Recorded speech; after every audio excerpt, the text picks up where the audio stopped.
రేపే శనివారం అక్టోబర్ 12వ తారీఖు కూడా రేపు దసరా అంటే విజయదశమి కనుక రేపు స్నానం చేసే నీటిలో ఇది ఒక్కటి వేసుకొని చేస్తే చాలు సంవత్సరం అంతా కూడా ఖచ్చితంగా విజయాలు కలుగుతాయి. విజయదశమి అంటేనే విజయానికి సంకేతం. కనుక ఈ విజయదశమి రోజున ఎవరైతే స్నానం చేసే నీటిలో మర్చిపోకుండా ఇది ఒక్కటి వేసుకొని చేస్తారో అలాంటి వారు జీవితంలో కనీవిని ఎరగనన్ని విజయాలను పొందుతారు. అంతేకాదు వారి జీవితంలో ఎవరికీ కూడా అందనంత ఎత్తుకి ఎదుగుతారు. అలానే మీ యొక్క జీవితంలో మీరు ఎదుర్కొంటున్నటువంటి ఆర్థిక కష్టాల నుండి విముక్తి కలుగుతుంది. ఇక మీరు పట్టిందల్లా కూడా బంగారంగా మారిపోతుంది. మీరు ఏ పని మొదలుపెట్టినా అందులో మీరు ఊహించనంత అద్భుతమైనటువంటి విజయాలతో మంచి ఫలితాలు వస్తాయి.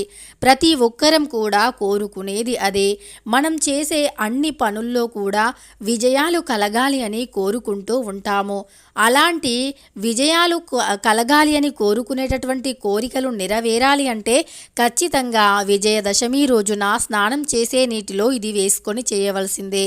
అంతేకాదు మన భారతదేశంలోనే అత్యంత పెద్ద పండగ ఏదైనా ఉందా అంటే అది దసరా అంటే విజయదశమి అని చెప్పుకోవచ్చు.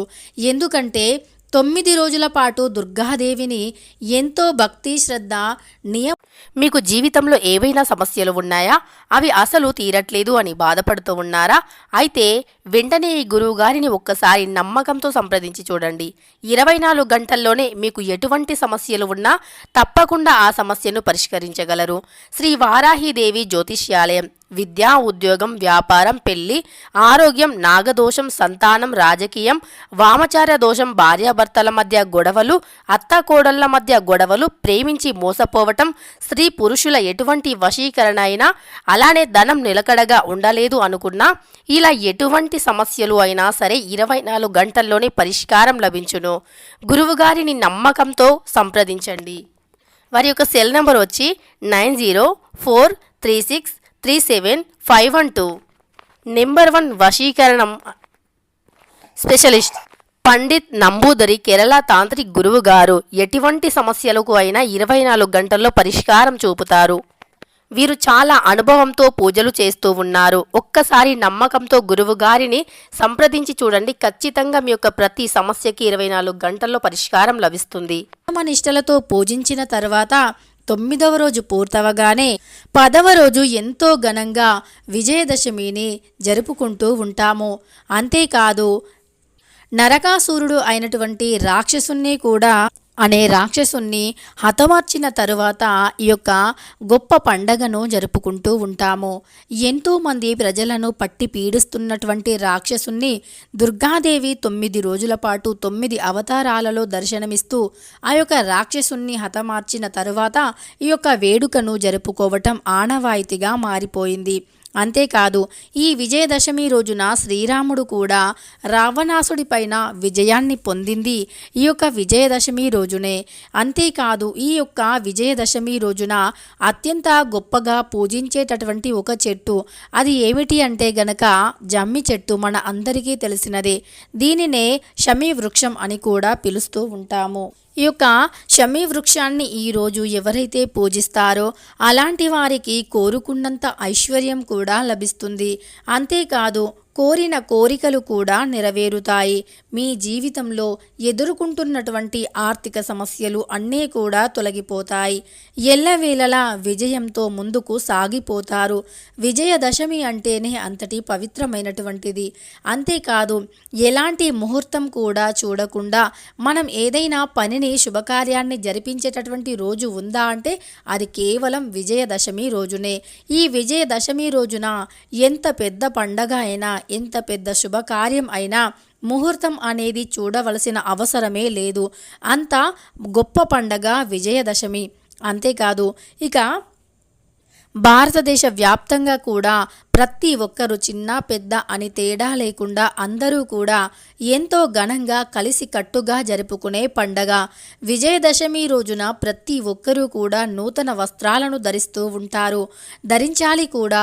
ఎంత పేదవారు అయినా అంటే ఎంత బీదవారు అయినటువంటి వారైనా, ఎంత ధనికులు అయినటువంటి వారైనా ఖచ్చితంగా ఈరోజు అంటే విజయదశమి రోజున నూతన వస్త్రాలను ధరించాలి. అంతేకాదు ఈ విజయదశమి రోజున ఏ ఒక్క చిన్న మంచి పని చేసినా సరే అది కోటి రేట్ల పుణ్య ఫలితాన్ని ఇస్తుంది. ఎందుకంటే ఎంతో పవిత్రమైనటువంటిది, ఎన్నో రకాల మంచి ముహూర్తాలతో కలిసి వస్తున్నటువంటి దసరా. దీనిని మనం దసరా అని, విజయదశమి అని పిలుస్తూ ఉంటాము. దశ అంటే అదృష్టం, అలానే విజయం అంటే గెలుపు. ఇక చెడుపై మంచి సాధించినటువంటి రోజు విజయదశమి. ఈ విజయదశమి అనేది పూర్వకాలం నుంచి చూసుకున్న, శాస్త్రాల పరంగా చూసుకున్న ఎంతోమంది రాజులు, ఎందరో మంది దేవాను దేవతలు కూడా ఈ యొక్క విజయదశమి రోజున కఠిన యుద్ధాలలో కూడా విజయాన్ని పొందినట్టు శాస్త్రాలు చెబుతున్నాయి. అందుకే ఈ విజయదశమికి ఇంతటి ప్రాముఖ్యత. ఇక 2024 సంవత్సరం అక్టోబర్ 12వ తేదీ శనివారం రోజున మధ్యాహ్నం సమయంలో విజయదశమి ముహూర్తం వచ్చింది. అంటే మధ్యాహ్నం 2:30 నుంచి మధ్యాహ్నం 2:49 మధ్యలో విజయదశమి ముహూర్తం ఉంది. ఈ సమయంలో మంచి పనిని ప్రారంభిస్తే సంవత్సరం అంతా కూడా అద్భుతమైనటువంటి విజయాలు లభిస్తాయని పండితులు వివరిస్తున్నారు. ముఖ్యంగా ఈ యొక్క విజయదశమి రోజున జమ్మి చెట్టు వద్ద చేసే పూజలు అద్భుతమైనటువంటి ఫలితాలను కలిగింపజేస్తాయి అని పండితులు చెబుతున్నారు. పూజ ఎలా చేయాలో ఇప్పుడు తెలుసుకుందాం. ముందుగా జమ్మి చెట్టు దగ్గరకు వెళ్ళి అక్కడ శుభ్రంగా ఊడ్చి నీళ్లు చల్లి బియ్యం పిండితో ముగ్గును వేసుకోవాలి. అష్టదళ పద్మాన్ని అయినా లేదా కుబేర ముగ్గుని అయినా వేసుకొని ఆ తరువాత 3 తమలపాకులు పెట్టాలి. ఆ తర్వాత ఆ తమలపాకుల్లో 3 పువ్వులు కూడా వెయ్యాలి.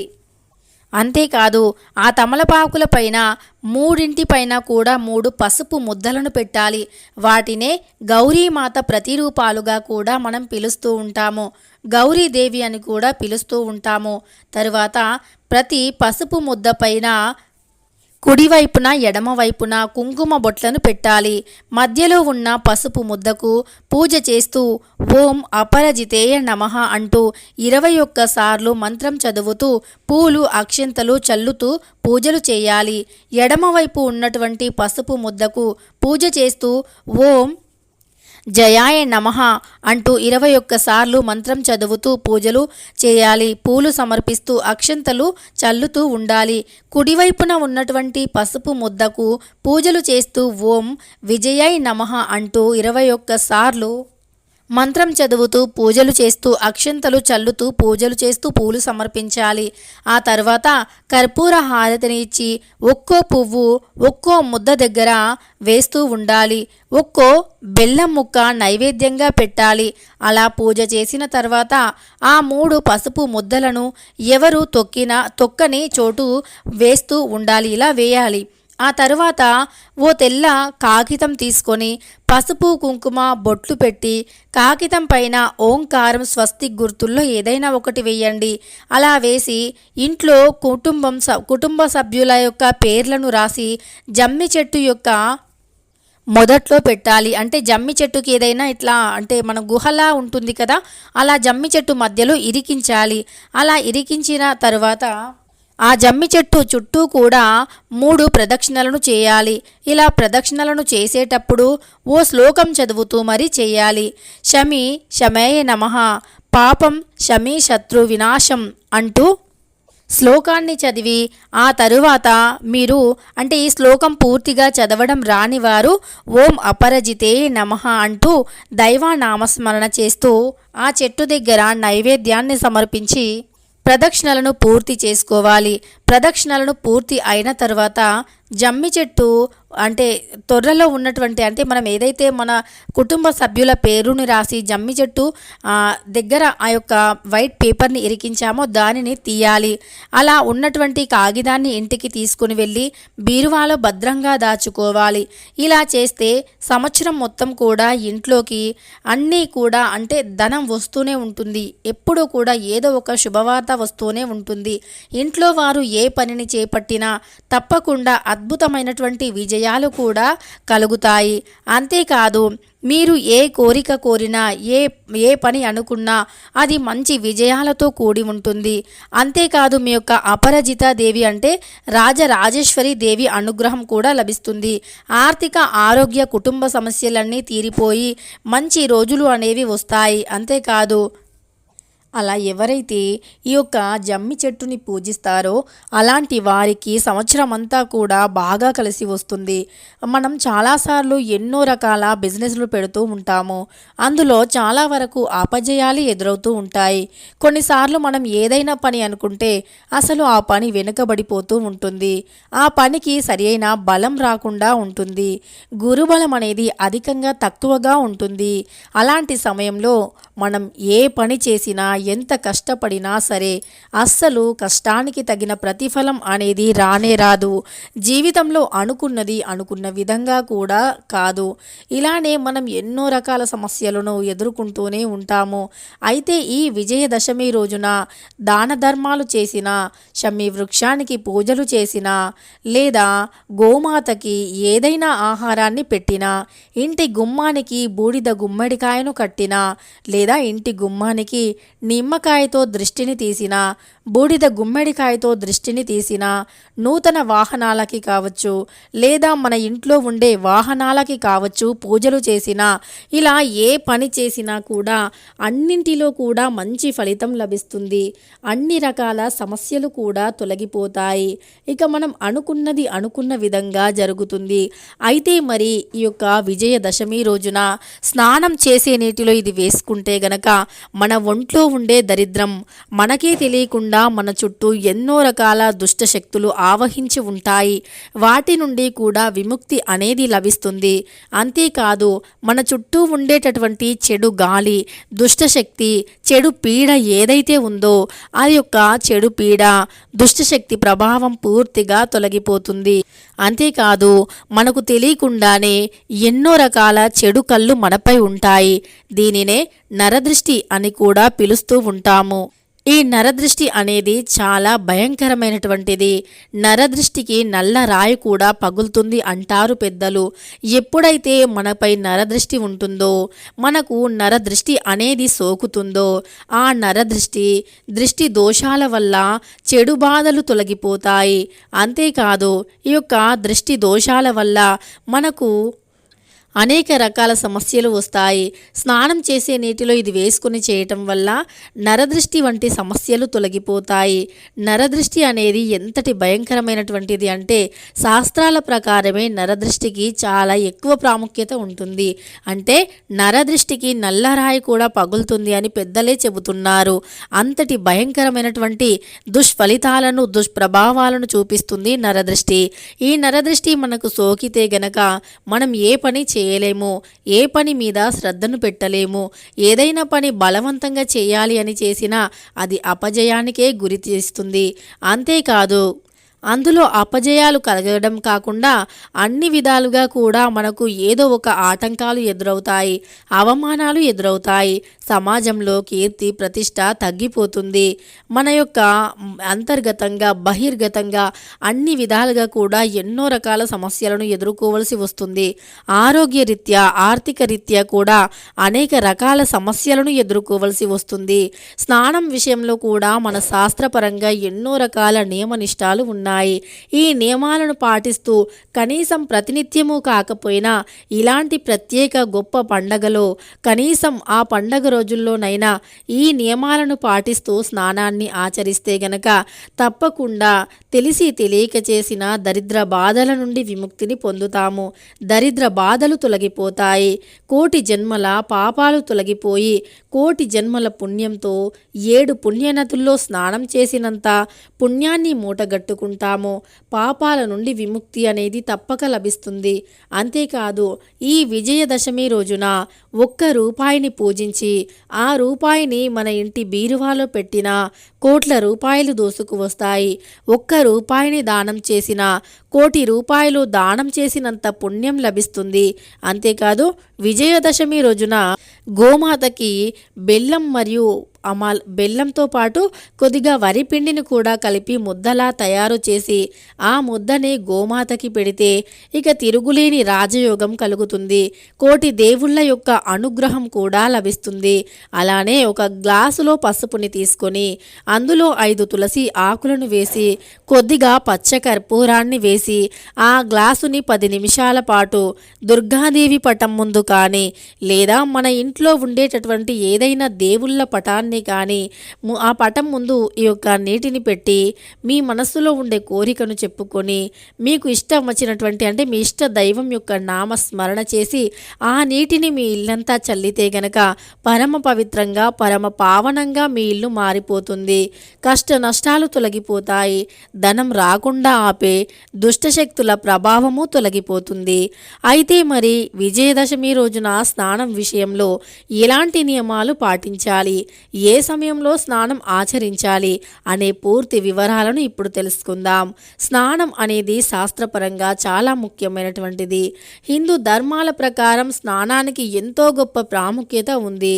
అంతేకాదు శాస్త్రపరంగా స్నానం అనేది ఏ విధంగా చేయాలి, ఎలాంటి రోజులలో ఎలా స్నానం ఆచరించాలి అనే పూర్తి వివరణ అనేది మన శాస్త్రాలలో స్పష్టంగా ఉంది. అంతేకాదు స్నానం అనేది చేసే సమయానికి కూడా అంటే ఒక ప్రాముఖ్యత ఉంటుంది. పర్టికులర్గా ఈ సమయంలో చేయాలి అని. అలా మనకు మారుతున్న కాలానికి అనుకూలంగా ప్రతినిత్యము ఆ నియమాలు అనేవి పాటించలేకపోవచ్చు. కానీ ఇలా విజయదశమి రోజున తప్పకుండా ఈ నియమాలు పాటించండి. సంవత్సరం ఎల్లా కూడా మీకు బాగా కలిసి వస్తుంది. మీరు సంవత్సరం మొత్తం ఏ పని చేసినా విజయాలు కలుగుతాయి. అయితే మరి స్నానం చేసే సమయంలో మనం ఏ సమయంలో చేయాలో కూడా తెలుసుకుందాం. ముందుగా విజయదశమి రోజున సూర్యుడు ఉదయించక ముందే నిద్రలేవాలి. ఆ సమయాన్ని బ్రాహ్మీ ముహూర్తం అని పిలుస్తూ ఉంటాము.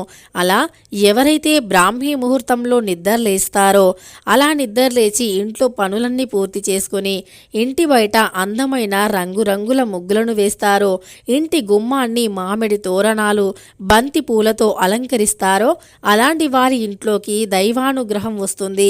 దైవశక్తి ఇంట్లోకి అడుగు పెడుతుంది. అలానే ఇల్లుని శుభ్రం చేసి ఇంట్లో తప్పకుండా సాంబ్రాణి ధూపాన్ని వేయాలి. అదేవిధంగా శుచిగా స్నానం ఆచరించి ఆ తరువాత ఉతికిన శుభ్రమైన లేదా నూతన వస్త్రాలను ధరించాలి. అందులో పసుపు, ఆకుపచ్చ, పింకు ఇలాంటి రంగు శుభప్రదమైనటువంటి రంగు దుస్తులను వేసుకోవాలి. నలుపు రంగు ప్యూర్ నల్లగా ఉండే రంగు దుస్తులను వేసుకోకూడదు. ఆడవారు ఈరోజు చేతి నిండా ఎర్రని గాజులు లేదా ఆకుపచ్చ రంగు గాజులను వేసుకోండి. అంతేకాదు తలలో పూలు కూడా పెట్టుకోండి. లక్ష్మీదేవికి ఇలా ఉండే స్త్రీలు అంటే చాలా ఇష్టం. ఆ విధంగా అలంకరించుకున్న తరువాత లక్ష్మీదేవిని పూజించండి. అమ్మవారిని ఎంతో భక్తి శ్రద్ధలతో పూజించిన తర్వాత అమ్మవారి అనుగ్రహాన్ని పొందడానికి అమ్మవారి యొక్క నామస్మరణ చేయండి. అంతేకాదు అమ్మవారి యొక్క మంత్రాలను అంటే శ్లోకాలను జపించండి. తర్వాత పూజ గదిలో దీపాన్ని వెలిగించి ఎర్రని పుష్పాలను అమ్మవారికి సమర్పించి ఆ తరువాత వీలుంటే నదీ స్నానం చేయండి.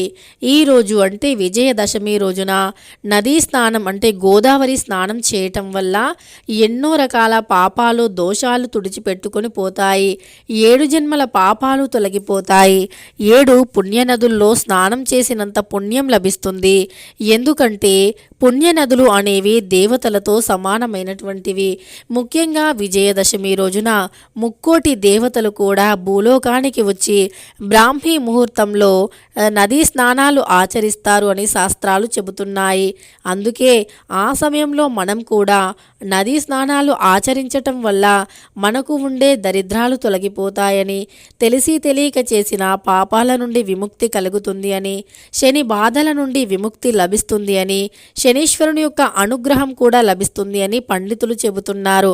కనుక ఈ యొక్క పవిత్రమైనటువంటి ఎన్నో విజయాలకి కారణమైనటువంటి విజయానికి సంకేతమైనటువంటి విజయదశమి రోజున ఈ విధంగా స్నానం ఆచరించాలి. ఒకవేళ ఏదైనా కారణం చేత నదీ స్నానం ఆచరించలేని వారు స్నానం చేసే నీటిలో ఏదైనా నది నుండి తెచ్చుకున్నటువంటి నీటిని స్నానం చేసే నీటిలో కలుపుకొని స్నానాన్ని ఆచరించండి.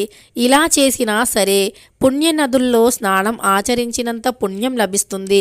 ఒకవేళ మీ ఇంట్లో ఆ నీరు కూడా అందుబాటులో లేని పక్షంలో మన ఇంట్లో ఉండే నీటితో స్నానం ఆచరించే సమయంలో అందులో 5 తులసి ఆకులను వేసుకొని గుప్పెడు రాళ్ల ఉప్పుని వేసుకొని స్నానం ఆచరించిన ఆ యొక్క పుణ్యం అనేది లభిస్తుంది. ఎందుకంటే తులసి అనేది ఎంతో పవిత్రమైనటువంటిది, సాక్షాత్తు లక్ష్మీనారాయణులతో సమానమైనటువంటిది.